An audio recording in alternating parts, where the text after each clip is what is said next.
എനിക്ക് എന്തോ ഇഷ്ടമായി, എനിക്ക് ഇഷ്ടമാണ് ചാന്തുപെട്ട്. അത് കഴിഞ്ഞിട്ട് പറയാണ് സോയിലല്ല ജനിച്ചെന്നുള്ളത് തന്നെ കണ്ട ആർക്കും മനസ്സിലാവും. പിന്നെ എന്തിനാ ഈ നുണ പറയുന്നത്? ഇനി അടുത്തുകൊണ്ട് അത് പറയുന്നില്ല. ബിലാലുൽ അതിന്റെ കൗമുണ്ട് അവിടെ. അത് നിങ്ങളെപ്പോലെ ഇരിക്കും കണ്ടാൽ. അവർക്ക് നിരന്തരം കഞ്ചാവ് വേട്ടയും അല്ലെ അതുപോലെ തന്നെ ബ്രൗൺ ഷുഗറും അതുപോലെ തന്നെ കൊക്കൈനും പിന്നെ ഈ തോക്കായിട്ട് അങ്ങോട്ടും ഇങ്ങോട്ടും നിരന്തരം അടി നടക്കുന്ന ഒരു കൗമുണ്ട്. ഒരു കൗമ് ആ കൗമിൽ ജനിച്ചതുപോലെ ഉണ്ട് താങ്കളെ കണ്ടാൽ. ആളെ മനസ്സിലായല്ലോ. മാരിയ ജോസഫ് ഭയങ്കര മോട്ടിവേഷൻ സ്പീക്കറാണ്, സുവിശേഷ പ്രസംഗകനാണ്. അങ്ങനെ ഒരുപാട് ഗുണങ്ങളുള്ള ഒരു ദൈവത്തിന്റെ കുഞ്ഞാടെന്നൊക്കെ വേണമെങ്കിൽ പറയാം. അപ്പൊ അത്രയുമൊക്കെ ഗുണങ്ങളുള്ള നമ്മുടെ മാരിയ ജോസഫ് ആണ് ഒരാളെ വന്ന് ഇങ്ങനെ ബോഡി ഷെയ്മിങ് കൊടുക്കുന്നത്. ഇങ്ങനെയൊക്കെ ചെയ്യാമോ കുഞ്ഞാടെ? ഇതൊക്കെ തെറ്റല്ലേ? ദൈവം പൊറുക്കുവോ? കർത്താവ് പറഞ്ഞിട്ടുണ്ടോ ഇങ്ങനെയൊക്കെ ചെയ്യാനായിട്ട്? എന്റെ പൊന്നു ചങ്ങാതി, ഭാരതത്തിലുള്ള എല്ലാ ഔദാര്യവും താങ്കൾക്ക് കിട്ടുന്നു എന്ന് പറഞ്ഞത് ആരുടെ ഔദാര്യം കൊണ്ടാണെന്ന് ഞാൻ ആ വീഡിയോ പറഞ്ഞിട്ടില്ല. ഞാൻ പറഞ്ഞിട്ടുണ്ടാണ് ഇവിടെയുള്ള ഹൈന്ദവരുടെ ഔദാര്യം കൊണ്ടാണ് ഞാൻ പറഞ്ഞിട്ടുണ്ടാണ്. ഭാരതത്തിന്റെ എല്ലാ ആനുകൂല്യങ്ങളും താങ്കൾക്കും കിട്ടുന്നുണ്ട് എന്ന് ഞാൻ പറഞ്ഞിട്ടുള്ളൂ. അതിനെന്തിനാ ഇത്ര ഹാസ്യം? താങ്കൾ കുറെ ഹാസ്യത്തിലൂടെ ജനങ്ങളെ പറ്റിക്കുകയാണ് എന്ന് പറഞ്ഞാൽ ഇപ്പം ജനങ്ങളെല്ലാം ഭയങ്കര സ്ട്രെസ് ആയിരിക്കുമ്പോൾ കുറച്ച് ചിരിക്കാൻ വേണ്ടിയിട്ട് നിങ്ങളുടെ ഈ കോമാളിത്തരം കണ്ടിട്ട് അവർ ചിരിക്കുമ്പോൾ ആ കൂട്ടത്തിൽ കുറച്ച് വർഗീയ വിഷവും കൂടെ അങ്ങ് കുത്തി കയറ്റുന്നതല്ല താൻ ചെയ്യുന്ന പണി. വേണ്ട, സ്വന്തം ഭാര്യക്ക് 100 രൂപ ചെലവിന് കൊടുക്കണ സുലൈമാനെ. സ്വന്തം ഭാര്യ TV ബോക്സിൽ അടിച്ച് വീട്ടിൽ നിന്ന് പുറത്താക്കി അവളിപ്പോ ചെലവിന് സ്വന്തം ജീവിക്കാൻ വേണ്ടി അച്ചാറച്ചവടം നടത്തുകയാണ്. പട്ടിനടിക്കുന്ന പോലെ അടിക്കുന്ന ബാക്കി ഞാൻ പറയുന്നില്ല. ഇവിടെ നീ 2 കാര്യം പറഞ്ഞിട്ടുണ്ട്. 500 വേണ്ട 300 രൂപ സ്വന്തം ഭാര്യയ്ക്ക് ചെലവിന് കൊടുക്കാം. സത്യം പറഞ്ഞാൽ ഒരു സുവിശേഷകന് പറ്റിയ ഒരു കാര്യമാണ് ഇങ്ങനെ കാണിക്കുന്നത്. എന്തോ നീ കാണിക്കുന്നു വന്നിരുന്ന്. ആ ഉസ്താദ് ചോദിച്ചത് ശരിയല്ലേ? സ്വന്തം ഭാര്യയുടെ തലയൊക്കെ അടിച്ചു പൊട്ടിച്ച് ചോര ഒലിപ്പിച്ച് ആ പാമ്പം ജിജിമാരിയോ അവിടെ നിന്ന് ഇറങ്ങിപ്പോയ കാഴ്ച ഈ ലോകം മൊത്തം കണ്ടതാണ്. അത് പറഞ്ഞപ്പോഴത്തേക്ക് അങ്ങ് പുള്ളിയോ സുവിശേഷ പ്രസംഗകന്? അല്ല, നിങ്ങൾ ചെലവിന് കൊടുത്തിട്ടാണോ അവർ കഴിയുന്നത്? സത്യം പറഞ്ഞാണ്ടല്ലോ ഈ മാരിയ ജോസഫിൻ്റെ വൈഫായ ജിജി മാരിയോ അവരോട് ഇപ്പം നല്ല ബഹുമാനമുണ്ട്. രണ്ടുപേരും തമ്മിൽ തല്ലി പിരിഞ്ഞപ്പോൾ രണ്ടുപേരെയും കുറ്റം പറഞ്ഞായിരുന്നു. കാരണം എന്താ വെച്ച് കഴിഞ്ഞാൽ രണ്ടുപേരും മോട്ടിവേഷൻ സ്പീക്കർ ആയിരുന്നല്ലോ. അപ്പോൾ അത് വെച്ചിട്ട് യാതൊരുവിധ യോഗ്യതയും ഇല്ലാത്തവരാണ് നിങ്ങൾ, മറ്റുള്ളവർക്ക് മോട്ടിവേഷൻ ക്ലാസ് എടുക്കാൻ വേണ്ടിയിട്ട് എന്ത് യോഗ്യതയാണ് എന്നൊക്കെ ചോദിച്ചിട്ടുണ്ടായിരുന്നു. അതിൽ നിന്നൊക്കെ ഒത്തിരി മാറി നിങ്ങളുടെ ഭാര്യ. കാരണം അവർ സ്വന്തമായിട്ട് ഒരു ബിസിനസ്സൊക്കെ സ്റ്റാർട്ട് ചെയ്തു. അവർ സ്വന്തം കാലിൽ ഇപ്പം നിന്ന് നല്ല രീതിയിൽ ജീവിതം മുന്നോട്ട് കൊണ്ടുപോവാണ്. അയ്യോ എൻ്റെ ജീവിതം തകർന്നേ എന്നും പറഞ്ഞിട്ട് അവരവിടെ അവസാനിച്ച് പോയില്ല. ആ സ്ത്രീയോട് വളരെയധികം ബഹുമാനമുണ്ട്. പക്ഷെ നിങ്ങളുടെ ഈ പ്രവൃത്തിയും കോമാളിത്തരവും കാണുമ്പോൾ പുച്ഛം തോന്നുകയാണ് മിസ്റ്റർ, പുച്ഛം. 4 വീടുണ്ടോ? ഒരൊറ്റ വീട്ടിൽ നിന്ന് അവളെ പുറത്താക്കിയിട്ടില്ല. അവർ അവിടെ 4 വീടും അവർ സ്വയമായിട്ട് എൻജോയ് ചെയ്യുന്നുണ്ട്. ഇതെല്ലാം ഞാൻ പണിയെടുത്തുണ്ടാക്കി തന്നെയാണ്, അല്ലാതെ അവളുടെ വീട്ടിൽ നിന്ന് കൊണ്ടൊന്നുമല്ല. പണിയെടുത്തുണ്ടാക്കിയതാണ്. കഴിഞ്ഞ എന്താ പണി? ഈ കള്ളങ്ങളെല്ലാം വന്നിരുന്ന് സോഷ്യൽ മീഡിയയിൽ വിളിച്ചു പറഞ്ഞ് എടുത്ത മോട്ടിവേഷൻ ക്ലാസ്സോ? അതോ ഈ സുവിശേഷ പ്രസംഗമോ?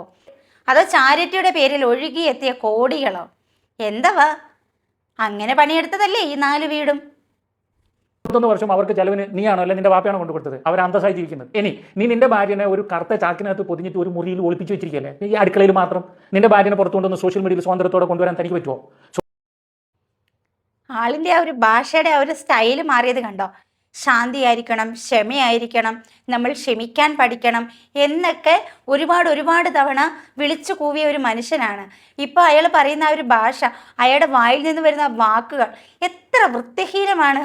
അയാൾ പറയുന്നത് നിങ്ങൾ കേട്ടില്ലേ? നിങ്ങൾ മറ്റൊരാളുടെ ഭാര്യയെക്കുറിച്ചിട്ടാണ് ഇങ്ങനെ പറയുന്നത്. പറഞ്ഞിട്ട് കാര്യമില്ല. സ്വന്തം ഭാര്യ വീട്ടിൽ നിന്ന് യാതൊരു മനസ്സാക്ഷിക്കുത്തും തോന്നാതെ അടിച്ചിറക്കിയ വ്യക്തിയിൽ നിന്നും ഇതിൽ കൂടുതൽ വല്ലതും ആരെങ്കിലും പ്രതീക്ഷിക്കണോ?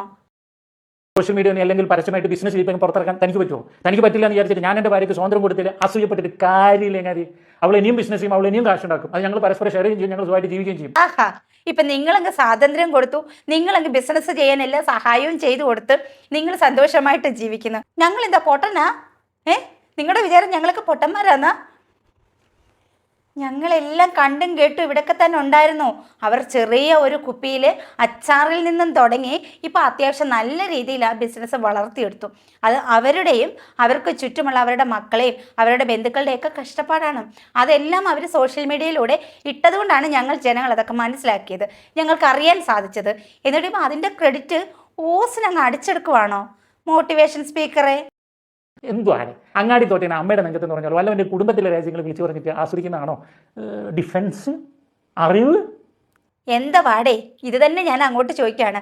അങ്ങാടി തോറ്റതിന് അമ്മയോടാണോ? വീട്ടിൽ നിന്നും അടിച്ചിറക്കി വിട്ട ഭാര്യ നല്ല നിലയിൽ ജീവിക്കുന്നത് കണ്ടിട്ട് ആ ഒരു കുശുമ്പും അസൂയയും കണ്ടവൻ്റെ നെഞ്ചത്ത് തീർക്കുകയല്ലേ നിങ്ങളിപ്പോൾ ആ ഉസ്താദിനെ എടുത്തിട്ട് വറക്കുന്നതും അത് തന്നെയല്ലേ?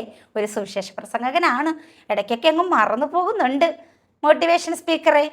ഒരു ഉസ്താദ് എന്ന പേരെങ്കിലും ഇല്ലല്ലോ, അതിന്റെ മര്യാദയെങ്കിലും കാണിക്കും. ഞാൻ ഒരു മോട്ടിവേഷൻ സ്പീക്കർ അല്ലെങ്കിൽ ഒരു സുവിശേഷ പ്രസംഗകൻ എന്ന പേരെങ്കിലും ഇല്ലേ? അതെങ്കിലും ഒന്ന് ഓർത്തുകൂടെ? ഞങ്ങൾ മുസ്ലിങ്ങൾക്കല്ലേ അങ്ങനെ സർക്കാർ സക്കാത്തൊക്കെ സംവിധാനങ്ങളുണ്ട്, അങ്ങനത്തെ നടക്കാത്തുണ്ട്, അവകാശം പറയാനുണ്ട്. എന്ത് പൊട്ടത്തിലാ ചങ്ങാതി വിളിച്ചു പറയുന്നത്?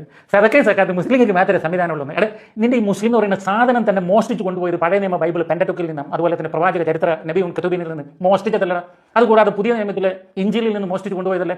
ഇതുകൂടാതെ അന്ന് പേർഷ്യയിൽ ഉണ്ടായിരുന്ന വിഗ്രഹാരാധകർ ഹൈന്ദവരുടെ കോപ്പി അടിച്ച് കൊണ്ടുപോയതല്ലേ? എന്താ നിനക്ക് സംശയം ഉണ്ടോ? ഞാൻ പറഞ്ഞു തരണം ഓരോന്നോരോ. ഇപ്പൊ ഇവിടെ ആരാണ് വർഗീയത തുപ്പുന്നത്? നിങ്ങളല്ലേ വർഗീയത തുപ്പുന്നത്. നിങ്ങളുടെ ആ വർഗീയതയൊക്കെ നിങ്ങളുടെ ഉള്ളിൽ തന്നെ ഉണ്ട്. നിങ്ങൾ ജനിച്ചത് ഒരു ഇസ്ലാമായിട്ടാണ്, കുറച്ച് നാൾ വളർന്നതും ഇസ്ലാമായിട്ടാണ്. പിന്നെ നിങ്ങൾ ക്രിസ്ത്യൻ മതമൊക്കെ സ്വീകരിച്ച് അത് അങ്ങോട്ട് വിശ്വസിച്ച് സുവിശേഷ പ്രസംഗമൊക്കെ നടത്തി കുറച്ച് മോട്ടിവേഷൻ ക്ലാസ്സൊക്കെ കൊടുത്തു, നാട്ടുകാരെയൊക്കെ അങ്ങോട്ട് പറ്റിച്ച് ചാരിറ്റീവൊക്കെ നടത്തി അതിൽ നിന്നും വന്ന കോടികളുടെ പുറത്ത് ജീവിച്ച് അവസാനം ഭാര്യയും മക്കളെയും അടിച്ചിറക്കി വിട്ട നിങ്ങളാണ് ഇപ്പം വന്നിരുന്ന് വർഗീയത തുപ്പുന്നത്. നിങ്ങൾക്ക് ആ ഉസ്താദിനെ പറയാനായിട്ട് എന്ത് യോഗ്യതയാണ് മിസ്റ്റർ ഉള്ളത്? ഈ ബൈബിളും ഖുറാനും ഭഗവത്ഗീതയൊന്നും ഒരാളുടെയും കുത്തകയല്ല. സത്യം പറഞ്ഞാൽ നിങ്ങളിപ്പം സ്വയം കോമാളിയാണ്. ശരിക്കും പറഞ്ഞാൽ നിങ്ങൾ ഭാര്യയോട് സഹതാപം തോന്നുകയാണ്. ഇത്രയും നാൾ നിങ്ങളെ സഹിച്ച് നിങ്ങളുടെ കൂടെ ജീവിച്ചില്ലേ, കുറച്ചാണെങ്കിലും ആൾക്കാർ തെറ്റിദ്ധരിച്ചു അവരെയും കുറ്റപ്പെടുത്തിയായിരുന്നു. ശരിക്കും നിങ്ങളിൽ നിന്ന് അവർ രക്ഷപ്പെട്ടു പോയതാണ്. അവരിപ്പോൾ നല്ല രീതിയിൽ അന്തസ്സായിട്ട് മക്കളെയും നോക്കി കുടുംബം നോക്കി എല്ലാ കാര്യങ്ങളിലും നല്ല ആക്റ്റീവായിട്ട് നല്ല തൻ്റെ ഇടമുള്ള നല്ല ഊർജ്ജവമായിട്ടുള്ള നല്ല ഒരു സ്ത്രീ ആയിട്ട് അവർ ജീവിക്കുന്നുണ്ട്. അപ്പോൾ ആ ഒരു ക്രെഡിറ്റും കൂടി അടിച്ചടയ്ക്കാൻ ഇടയിൽ നോക്കുന്നുണ്ട് മാരിയോ ജോസഫ്. വളരെ കഷ്ടം തോന്നുന്നു മിസ്റ്റർ. നിങ്ങൾ മതത്തെക്കുറിച്ചിട്ട് പറയാൻ നിങ്ങൾക്ക് ഇത് യോഗ്യതയാണുള്ളത്? നമുക്ക് മോട്ടിവേഷൻ കൊടുക്കേണ്ടത് നമ്മൾ തന്നെയാണ്, അല്ലാതെ മറ്റൊരാളല്ല നമ്മുടെ ജീവിതത്തിൽ കയറി നമുക്ക് മോട്ടിവേഷൻ തരേണ്ടത്. ക്ഷമയാണ് ജീവിതം, ക്ഷമയാണ് എല്ലാം എന്ന് പറഞ്ഞ ആളാണ് ഇതുപോലെ വന്നിരുന്ന് ക്ഷമകെട്ട വർത്താനം പറയുന്നത്. കഷ്ടം.